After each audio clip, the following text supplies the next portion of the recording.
Okay, I'm back, and I am to give an update on what fixed my Jeep wobble, or if I know what exactly fixed it.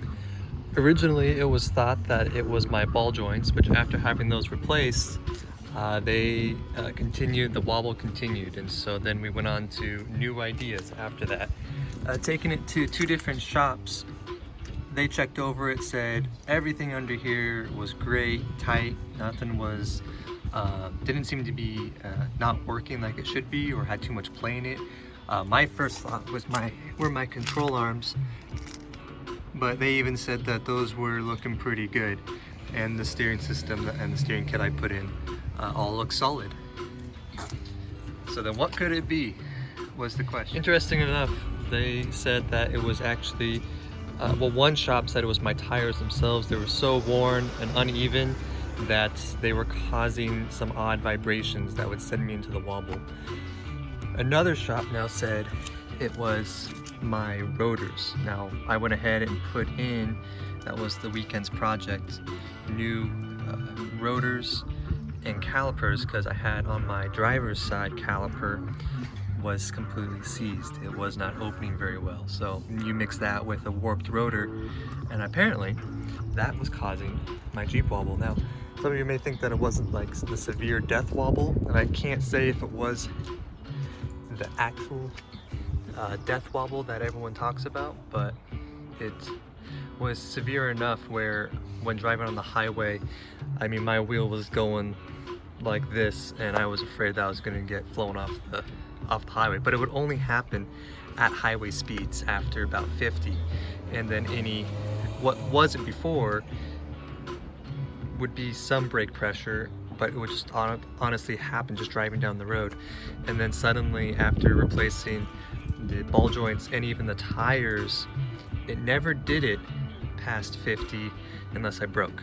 And so that was an obvious sign then that it was rotor related, or at least brake related, not necessarily rotors, because it was the caliper that was possibly causing it.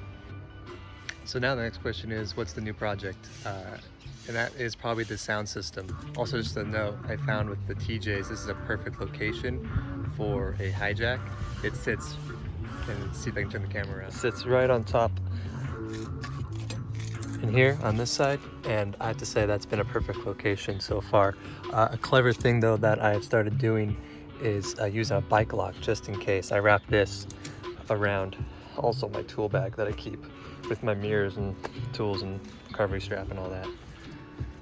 So then the next project, I want to put a subwoofer in this seat, the back seat right here. I've seen a few videos on it already. I'll probably try to put it right in the middle. I'm gonna pull that up here. And I got my rear seat up finally.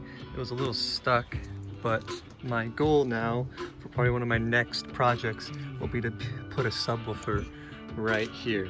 Now there are some struts or some supports that come across here, as I've seen now in pictures. I can feel them when I press hard enough, and so there's about 10 inches of space between one to the other. And I got my tape measure here. If I remove some of the foam that's in there, or whatever else might be in there, I got about 4 inches.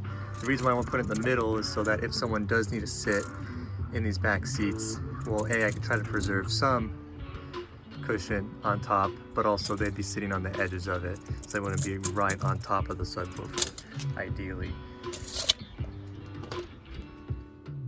Here's a video of the high lift again, so you can see how it can just sit right on top of that. Now it does get in the way of pulling my soft top down, I will say, so that is a bummer, but at the same time it doesn't actually affect it that much. Just make the soft top stick up a little bit more on this side.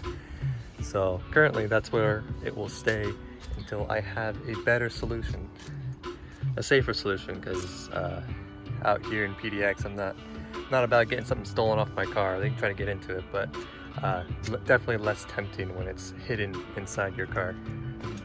And obviously my bike lock can't actually stop someone from getting in here. It would not be that hard to cut this if they had the right tools, but at least it's a deterrent, and if that is the case, by the time I get out here, maybe I'll know that someone's trying to break into the car and try to steal something. My only hope is that they don't cut the soft top and just use the zippers, because we have zippers. Just Don't break the car, just take what you want and leave, if that's the case.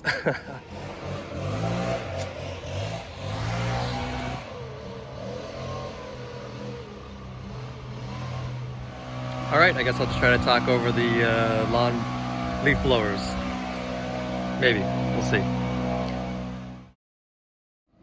I was going to do an update video on the Armor All finish that's supposed to restore some black to the plastic parts of your vehicle, and after just a day, I will say that I'm not happy. Well, it worked for the moment, but now not so much. So it did work with the mirrors pretty well. I will say the mirrors definitely changed a more of a glossy color, which is nice, but for the most part these still look the same.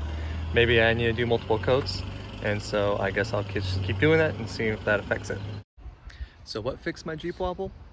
Apparently bad tires and bad rotors and a caliper. All those three things came together to cause the death wobble scenario, and now looking at it, runs great, and I've been able to get past over those that 55 mile an hour mark.